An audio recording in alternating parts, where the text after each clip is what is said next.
These one-season wonders will make you laugh, you'll cringe, and you might even remember a few shows you swore were fever dreams. These are the one-season wonders that prove sometimes taking chances in television means taking a spectacular nosedive. Let's not waste any time and get right into them. Number 1. A Year at the Top. A Year at the Top is a devil of a show. Norman Lear and Don Kirshner, two titans of 70s entertainment, decided to create a show about musicians who literally sell their souls to the devil for fame. Yeah, you heard that right.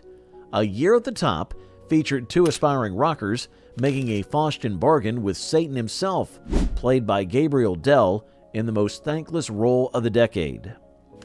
The premise was bold, I'll give him that, but 1977 America wasn't exactly ready for a primetime sitcom where the laugh track played over actual demonic possession. The show tried to balance supernatural elements with traditional comedy, creating something that pleased absolutely nobody. Religious groups were outraged, comedy fans were confused, and rock music enthusiasts were embarrassed. Number 2. When Things Were Rotten. On the time when things were rotten. Mel Brooks, fresh off Blazing Saddles and Young Frankenstein, decided television needed his brand of irreverent humor. When Things Were Rotten was his campy take on Robin Hood, complete with pratfalls, anachronistic jokes, and more winking at the camera than a vaudeville revival. The problem? Brooks' movie success didn't translate to the small screen's constraints. Network censors neutered his edgier material, leaving behind a toothless parody that felt like Monty Python after a lobotomy. Even Brooks fans found it too silly, which is saying something for the man who made a career out of the ridiculous. Number 3. The San Pedro Beach Bums. 5 attractive guys living together on the beach, spending their days surfing, partying, and avoiding anything resembling responsibility. Sound familiar? Well, the San Pedro Beach Bums tried this formula decades before Friends made it work, but forgot to include the charm, wit, or basic likability. These weren't lovable slackers with relatable problems. They were generally lazy freeloaders who viewers actively rooted against. Critics called it brainless, and for once, they weren't being hyperbolic. The show seemed proud of its characters' complete lack of ambition or growth. Number 4. The Nightstalker. The Nightstalker. Here's the tragedy of this list. The Nightstalker was actually ahead of its time. Darren McGavin played Carl Kolchak, a rumpled reporter investigating supernatural crimes in Chicago. Sound like the X-Files? Well, that's because Chris Carter has openly admitted this show was a major influence. The concept was brilliant. A cynical journalist uncovering monsters and government conspiracies in urban America. McGavin was perfect as the perpetually disheveled truth seeker.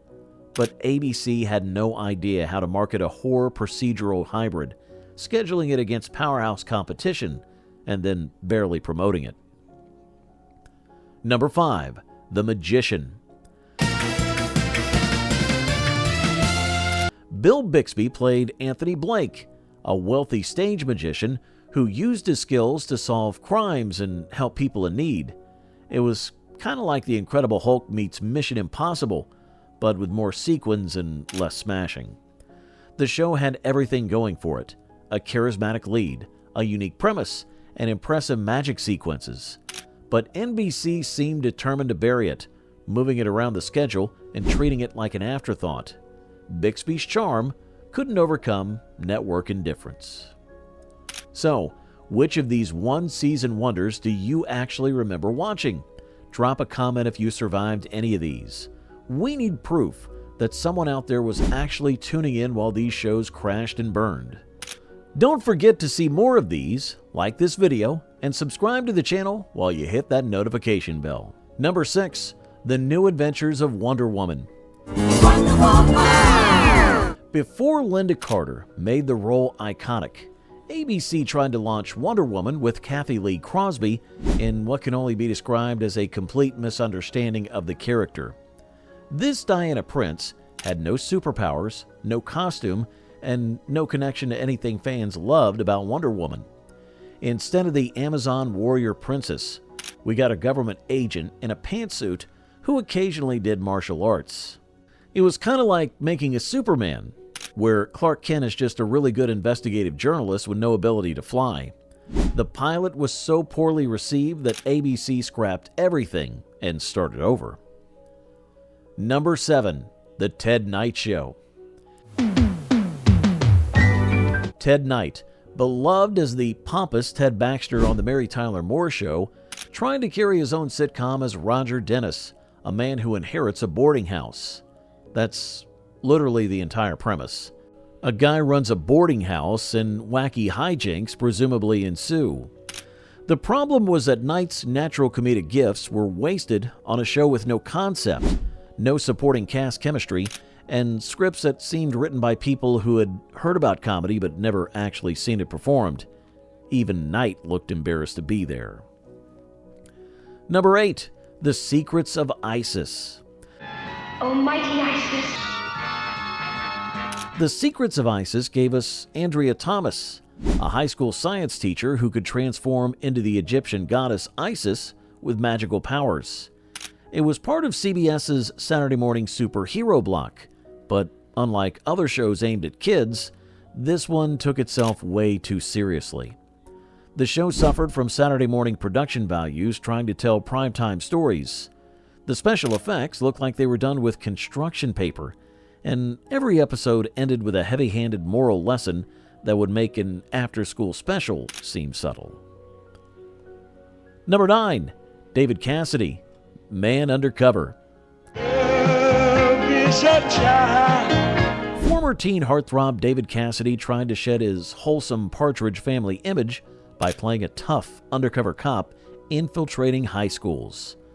The transformation was about as convincing as a mall Santa claiming to be the real deal. Cassidy looked like he was playing dress-up in his dad's police uniform, and his attempts at gritty street talk came across like a Disney Channel movie trying to be edgy. Audiences couldn't buy the kid who sang "I Think I Love You" as a hardened law enforcement officer. Number 10. Dog and Cat. Dog and Cat featured a young Kim Basinger in her television debut, playing a rookie cop partnered with a grizzled veteran in classic buddy cop fashion. The show tried to capitalize on the sexual tension between the mismatched partners, but the chemistry was flatter than week-old champagne. The writing was generic police procedural material with forced banter and predictable plots. Even Basinger's star quality couldn't elevate material that read like rejected Starsky and Hutch scripts. The show was clearly a star-making vehicle that forgot to provide an actual vehicle. These bizarre one-season wonders prove that the 70s were willing to try anything once. Emphasis on once. Let us know in the comments what forgotten show you're convinced was just a fever dream. And don't forget to like this video and subscribe to the channel. Number 11. Kingston Confidential. Raymond Burr, taking a break from playing lawyers, decided to try his hand at newspaper publishing in Kingston Confidential. His character was a media mogul who somehow found time to solve crimes between editorial meetings and boardroom presentations. The show moved at the pace of a corporate merger, with Burr's character methodically investigating mysteries like he was auditing tax returns. Even by 1970s television standards, the pacing was glacial. Viewers tuned in expecting Perry Mason energy and got corporate board meeting excitement instead. Number 12. The Good Life. Oh, the good life. Larry Hagman and Donna Mills starred as a middle-class couple who pretended to be servants to infiltrate high society. It was the Beverly Hillbillies in reverse, but without the clear comedic vision or likable characters. The show couldn't decide if it was satirizing the wealthy, the working class, or the concept of class mobility itself. viewers were left wondering whether they were supposed to laugh at the rich people, the poor people, or the absurd premise that made no logical sense. Number 13, The Gemini Man. The Invisible Man concept got a sci-fi update with Gemini Man, about a secret agent who could turn invisible for exactly 15 minutes per day. The time limit was supposed to add tension, but mostly it added arbitrary complications to already convoluted plots. The special effects were laughably bad even by mid-70s standards, with invisible characters clearly just removed from shots in post-production. The stories were generic spy adventures with the invisibility gimmick awkwardly shoehorned in like a special effect looking for a plot. Number 14, Struck by Lightning. Jack Elam stars in Struck by Lightning, new this fall. Struck by Lightning featured a modern-day inn owner who discovers his assistant is actually Frankenstein's monster.